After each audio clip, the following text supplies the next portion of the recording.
Hey, welcome back to the channel. Today we're going to talk about credit cards.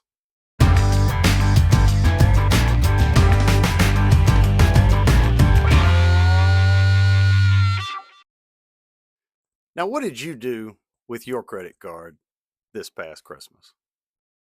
I mean, really, let's talk about it. Uh, how much of your Christmas did you put on your credit card? You know you're going to be paying for this come February, March, April, May, right on into the summer, depending upon how much you financed, may go right on into next year. I've already heard tell of a lot of people that this year are still paying for last year's Christmas. That's no way to live.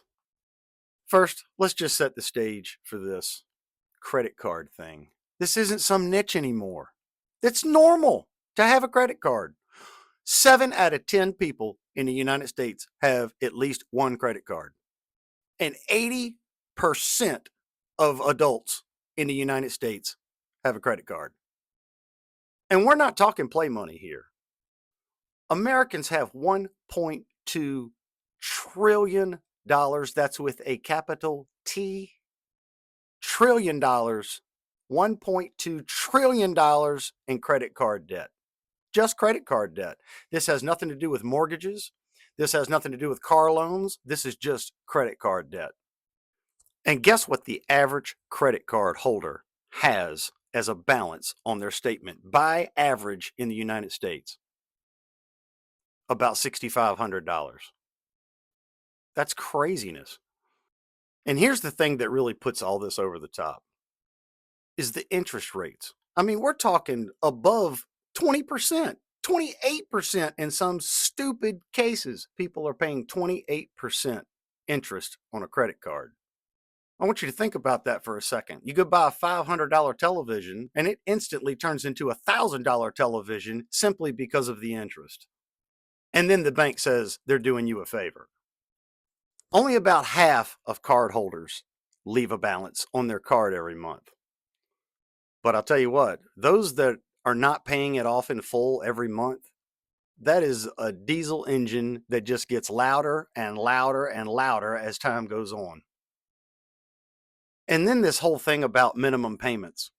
You know, if some of these people took their balance and just paid the minimum payment, in some cases it would take 13, 14, 15 years to pay it off. By then, that $500 television would have been 10 grand. And by the way, using a credit card, that ain't financial strategy. That's a recipe for disaster. And you know what? Banks sell these cards like they're your best friend. Let's get some free cash back. Let's get some airline miles. Let's get some points that you got to keep up with. And you got to use them by a certain time and all this, that, and the. It's just too much. It's just too much. Now, I know people are going to fight me on this, telling me, you know, I ain't never carried a balance and I get all kinds of points and free rewards and free tickets to Guam. And it's just crazy. I mean, it's just nuts. You know, yeah, you might get something for free, but I'll tell you what, when you get to your destination, you're going to flat spend some money because you can still have that credit card.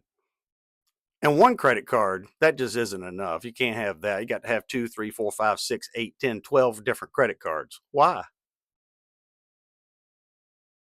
I'm not saying that credit cards are the worst thing in the world, but what's wrong with just one? Do you know why the guy did not report his card stolen? Because the guy that stole it was spending less than he was. Look, I'm not saying that credit cards are bad. I'm just saying at this point, it's almost like giving a toddler a flamethrower and then telling him that that's going to make dinner better. I mean, that's kind of where we're at. And if you do carry a balance on your card every month, you're not playing with fire. You've built a bonfire in your wallet and it's burning a hole in your pocket. That's where that thing burn a hole in your pocket came from. All right, well, that's today's rant on credit cards. Let me know down below if you liked the video. Give me a thumbs up, subscribe. We'll see you on the next one.